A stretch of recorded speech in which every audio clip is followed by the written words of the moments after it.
All right. Hello, my name is Will Hull, and this is going to be Unit 2 for the Nevada Wildcard team for the We the People National Finals for Division D. In a moment, I'll have the judges introduce themselves, followed by the students, and then we'll begin the hearing.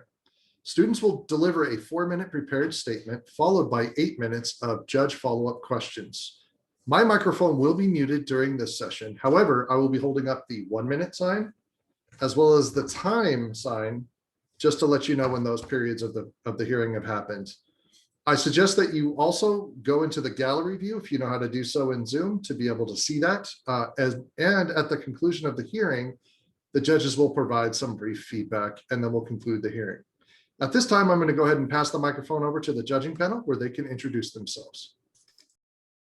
Thank you, Will. Congratulations to the team for being here and for almost getting through the day. It's quite an accomplishment. My name is Tim Igo. I am a writer, editor of a monthly magazine, and a lawyer, and I work at the State Bar of Arizona in Phoenix. If I could turn to Judge Dunlap. Sure, I'm Chuck Dunlap, President and CEO of the Indiana Bar Foundation in Indianapolis, Indiana. Good to see you all. I'm Nick Drummond. I'm an assistant professor of political science at Black Hills State University in South Dakota. Terrific. So in a moment, I will read the question to get us started. Just to reiterate what Will said, we're in Unit 2. And if I could ask you all to introduce yourselves in whatever order you like. Good afternoon, judges. My name is Max Rock. Outside of We the People, I am the treasurer of our school's National Honor Society, and I also compete in tennis, basketball, and baseball. This fall, I will be attending the Barrett Honors College at Arizona State University to study aerospace engineering. Good afternoon, judges. My name is Tiffany Krolick. I'm the Battalion Executive Officer for our school's JROTC program. And next fall, I will be attending the University of Nevada, Reno to study neuroscience. Hi, I'm Chase Corman. Outside of We the People, I'm the captain of the Incline robotics team. In the fall, I plan to attend the New College of Humanities in London for political science. And we're here today with our teacher, Mr. Milton Hines. Wonderful. Well, welcome to you all. And at this time, I will read the question, at the conclusion of which you are free to begin your presentation. Question is number 2. One founder claimed that representatives should refine and enlarge the public views by passing them through the medium of a chosen body of citizens whose wisdom may best discern the true interest of their country. Do you agree or disagree with this claim? What alternative systems of representation were considered by the founders, and what alternative systems of representation, if any, should be considered in the 21st century? You may begin. In Federalist 10, James Madison discusses the complexities of having a larger public filled with factions. He stated, "Men of factious tempers may, by corruption, betray the interests of the people."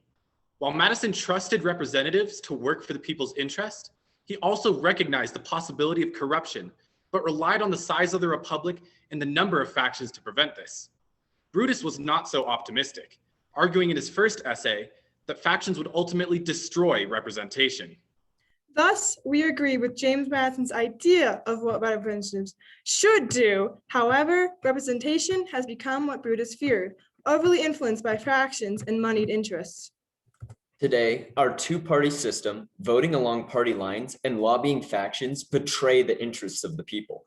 The Affordable Care Act, the Republican Tax Reform Act, and the American Rescue Plan Act all had votes split along party lines.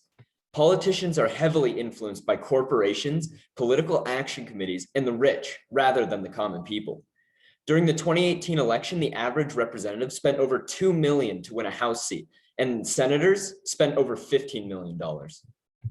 When creating the Constitution, the founders did not foresee that a country would face such exponential expansion and the vast influence factions would have. At the Constitutional Convention, the founders decided to combine their collective knowledge of the Enlightenment and their experiences with state and colonial governments to create their own alternative system, which resulted in the Great Compromise, the bicameral system we have today.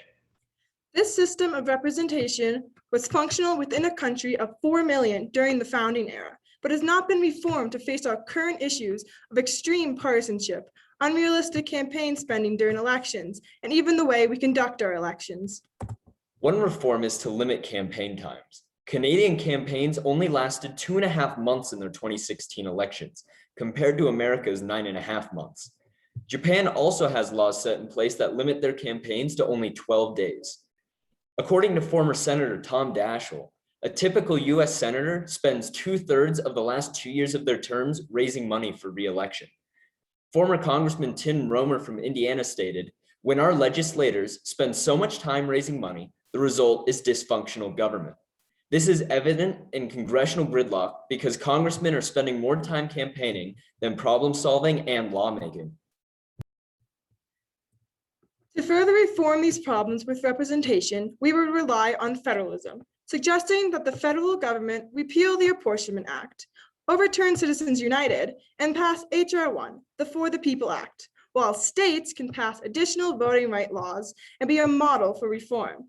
For example, in the 2020 election, Oregon enacted Measure 107, which authorized campaign financial limits. Additionally, Virginia, known for having some of the worst gerrymandering in the country, passed a bill creating a redistricting commission that includes both citizens and the state legislature. In 1816, Thomas Jefferson wrote, "I hope we shall crush in its birth the aristocracy of our moneyed corporations, which dare already to challenge our government to a trial of strength and bid defiance to the laws of our country." In the present, when helping to establish a democracy in Mongolia, their former president stated that moneyed interests turned the power of the ballot into the power of the wallet and turned lawmakers into lawbreakers. If we are to be a model of democracy to the world, we must reform and evolve the alternative system of representation that the founders originally put into place at the Constitutional Convention. Thank you. Thank you. Very well done. Appreciate it. At this time, we'll offer some questions and have a little dialogue with you. Let me begin about the size of the House of Representatives, which we have right now, which was set quite a long time ago, as we know. Would you say that it's entirely too small to accurately reflect the views of the American people? Should it be increased substantially? And what would that look like to you? I absolutely believe that the House of Representatives should be increased substantially. According to Chris Wilson, the head of data journalism for Time Magazine, he believes that the House of Representatives should repeal the Apportionment Act of 1911 and expand the House from 435 seats to 930. This would create the most representative and least disparate value of people per representative. And as we can see currently, in states like Montana and Wyoming, for example, Wyoming has 500,000 people and just one representative, while Montana has 1 million, double of what Wyoming has, but also only has one representative. By expanding the House of Representatives, we would be able to solve the disparity and the inequality between number of votes and number of people per House of Representatives.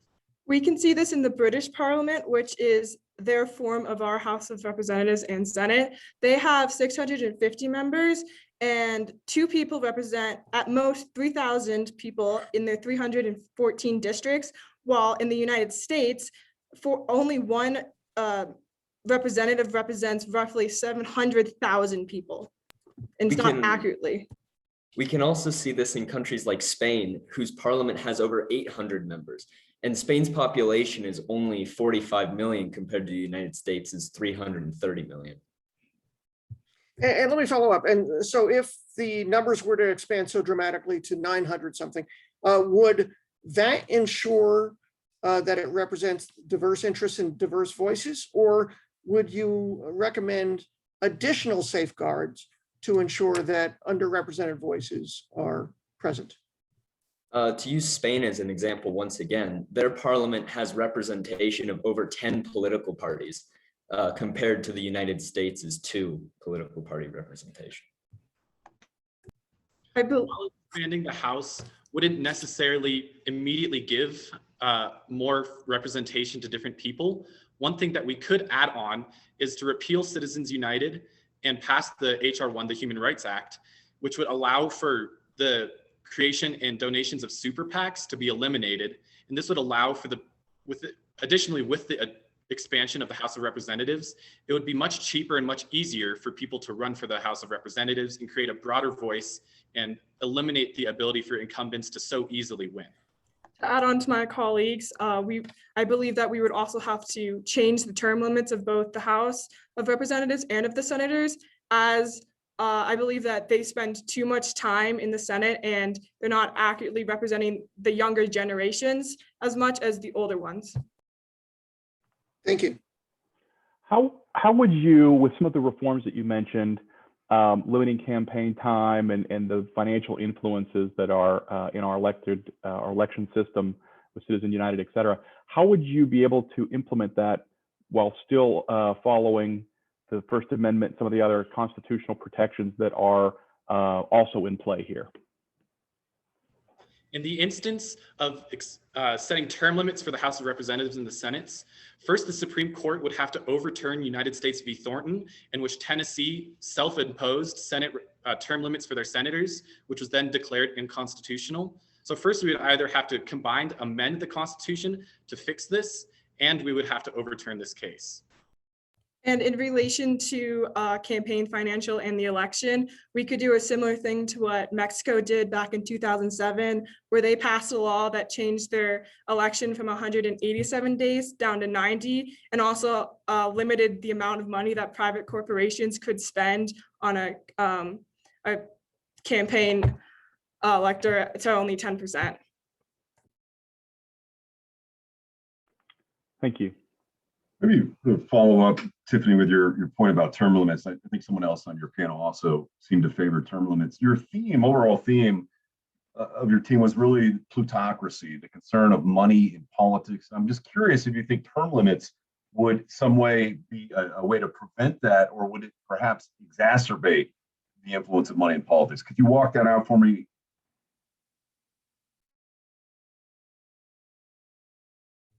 I believe that it can, even though if we do implement term limits, I think it can still leave room for issues with financial limits to when you go into an election. That is why that I think you not only have to implement term limits, you also have to implement some form of cap on how much a person can spend in an election to make it more accurately fair for more people to run from different views. To elaborate on my colleague, in the most current 2020 election, President Joe Biden raised over $500 million in his first month after announcing his campaign, while smaller candidates such as Andrew Yang only raised $43 million over a 2.5-year run. And to further elaborate on both Chase and Tiffany, in this past election, we saw Nevada casino magnate Sheldon Adelson donate over $200 million and Michael Bloomberg donate over $150 million. And with people donating these large amounts of money to usually candidates who are well established and who have established views that are beneficial to the people with money, it becomes much more difficult for smaller campaigners and smaller people who don't have necessarily views that benefit those with money. I guess that leads me back to the question before, is if the Supreme Court essentially is equating money to free speech, is there a practical solution to this?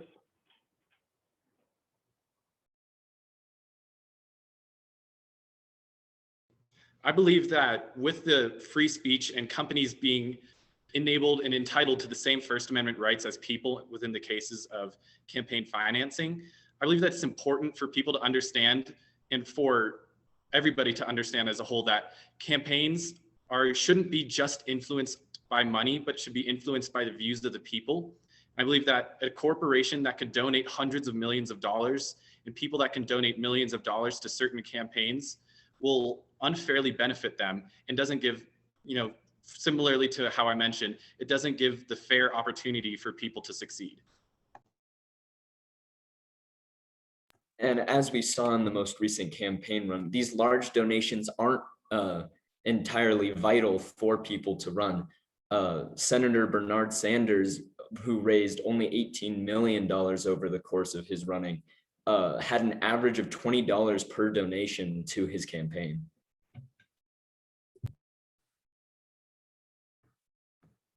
Let me ask your quick thought on this. Why did the Federalists believe they couldn't rely on civic virtue to make America work well?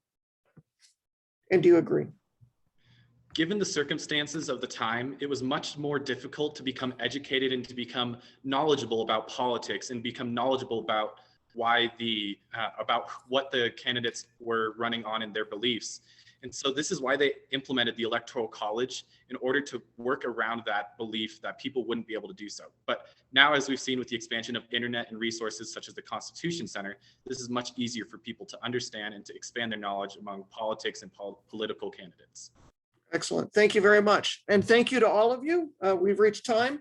It's a terrific conversation. So at this point, we'll have a little dialogue with you and give us some feedback. And I guess I'll begin. I have taken so many notes on what you're saying because it was a great dialogue.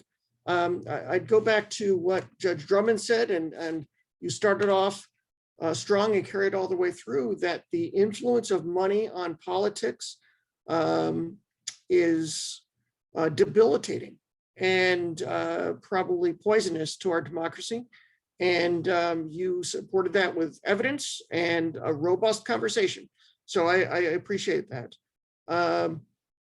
You also had excellent writing. I liked that your evidence was also supported by good writing. The power of the wallet. Those kind of evocative terms are persuasive. And there's nothing wrong with using them if you're also backing it up with evidence, as you are. So well done. And I go back to Judge Dunlap's series of questions. And I think the challenge is, as long as the Supreme Court says money is speech, and then you have a complicit legislature which likes the fact that they're getting money, it's hard to discern a way forward, isn't it? But I think that there are ways that the legislature, if you have some reform-minded people in it, can control what the Supreme Court does. And I don't mean just by packing it with different and better people. I mean by making legislative findings that would restrict money in different ways. But this is a very, very smart presentation and well delivered. Thank you so much. And I'll just jump in and say a few things. For again, excellent presentation. It's pretty clear the depth of your knowledge, and that's what makes it fun. Is you're able to talk about these great ideas and how they might fit into the constitutional structure and our governance going forward. We've identified, obviously, I think, areas that we could improve in how we govern ourselves. Now, how do you find consensus and implement those, and a lot of those practical realities that get in the way? And that's one of the things too. I think it's interesting. A lot of folks in the sort of free speech area, as it relates to political speech, the answer is not regulation, but it's more speech and more than money. And on the other side, and sort of you get this arms race, which is where we are now. And where does that lead? Is that the right attitude? And even the broader free speech debate, that's not this particular unit, but is more free speech the answer? Maybe it is, maybe it isn't, but I think we've seen some examples of where that can lead that aren't ideal. And this could be one of those areas, certainly with your perspective. And it is interesting too, I thought you mentioned Bernie Sanders and his ability to raise small amounts of money from a lot of people. How does that cut against this idea that money is a problem? Is it just that he has to raise so much, or does who you raise it from? And the idea that Democrats outraised Republicans in a lot of races, which maybe wasn't the dynamic in the past, but where this goes and where this the reality is with money in politics is something we're going to have to wrestle with and figure a way forward from a lot of different perspectives. And so I really enjoyed the conversation, and your depth of knowledge is what made it so enjoyable. So thank you. I certainly echo much of what my colleagues have said. I will note that you said Bernard Sanders instead of Bernie. And I don't know if that means you really like Bernie or maybe you don't know much about him. Either way, that was interesting. What I liked about your presentation and your Q&A is you really came across as a team, a tight-knit team. You worked well together, you complemented one another with the things you said or supplemented. And it seemed very fluid. And I think that suggests that you've been well prepared for this, that you've worked hard, and your instructor has helped you with that. So I commend you in that regard. A few thoughts. Let me see if I can find them in my notes. The comparative knowledge you brought in, these different countries and how that can inform our own situation, I thought was Very impressive. I don't know if I've seen anyone today do that as well as you did. I wonder though, if maybe because you used that so many times, maybe you could have used the founders or the founding documents a little bit more, but that really, I think, is a question of style more than anything else.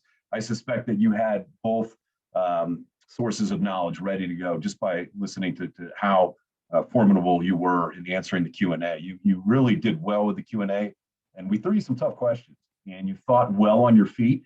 That showed, and well done. So great job. All right, that brings us to the end of this hearing for the Nevada Wildcard Team for Unit 2 for Division D. The students want to thank the judges. Feel free. Yeah, Thank you. thank you Thank so you for much your for your time. time. Great job. Thank you. Good luck.